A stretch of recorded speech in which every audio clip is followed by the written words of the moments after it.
Outro fator que eu vejo muito com jovens, às vezes em casa, ele não tem exemplo, porque o pai é pedreiro, Sim. a mãe é doméstica, o faxineiro, e está tudo bem, é um trabalho honesto. Claro. Mas quem é o advogado, o médico, o executivo, para aquele jovem olhar e falar assim, nossa, eu quero ser isso. Quem é o exemplo? Ele não tem referência, ele não tem exemplo, e aí ele vai sonhar ser o quê?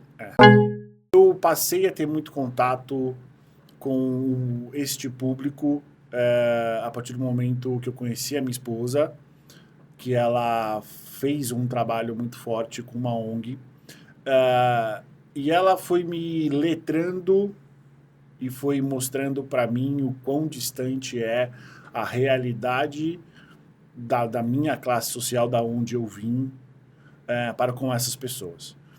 E dentro do que ela compartilhava comigo, e a gente sempre conversou muito sobre isso, eu acho que o principal fator que contribui muito para que, obviamente existem muitas coisas, mas na minha visão, talvez não é o principal fator, mas um dos principais fatores é a falta de informação que essas comunidades não têm sobre como o mercado de trabalho funciona. Sim. E o mercado hoje, ainda mais hoje, está sedento por esses talentos. E esses talentos, essa conexão, essa ligação entre uma coisa e outra, ela não acontece. Então, também por ter ciência de que isso é uma situação que a gente pode mudar, aqui no Techcast a gente sempre tenta trazer pessoas que conseguem fazer essa ligação.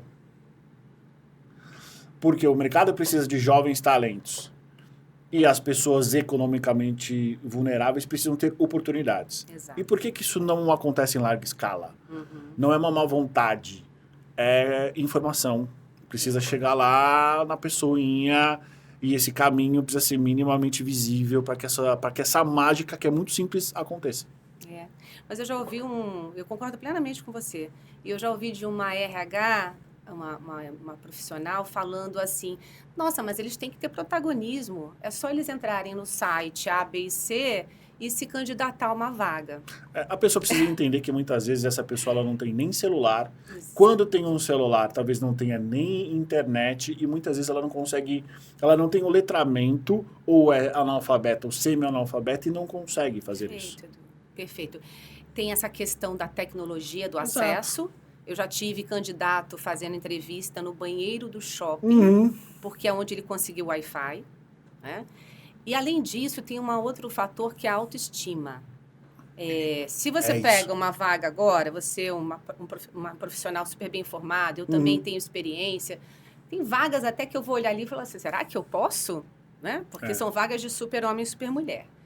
Mas não só olhando isso, essas pessoas às vezes não têm autoestima para falar assim, eu vou me candidatar. E outro fator que eu vejo muito com jovens, às vezes em casa, ele não tem exemplo, porque o pai é pedreiro, Sim. a mãe é doméstica, o faxineiro, e está tudo bem, é um trabalho honesto. Claro. Mas quem é o advogado, o médico, o executivo, para aquele jovem olhar e falar assim, nossa, eu quero ser isso. Quem é o exemplo? Ele não tem referência, ele não tem exemplo, e aí ele vai sonhar ser o quê? Ele tem o exemplo do crime, ele tem lá o traficante que tem dinheiro fácil. Posso ser aquilo, posso ser igual meu pai, a minha mãe. Mas como é que eu trago essa pessoa para o mundo corporativo, se ele não conhece? Então, é um pouco dessa discussão. Gostou desse vídeo? Se você tiver dificuldades para encontrar profissionais da área de recursos humanos, remuneração, folha de pagamento, desenvolvimento organizacional, recrutamento e seleção, People Analytics, relações sindicais e trabalhistas e todas as demais áreas que compõem a área de RH, manda uma mensagem pra gente que a gente vai ficar muito feliz de te apresentar os melhores talentos do mercado. Solicite uma proposta através do nosso site www.techers.com.br.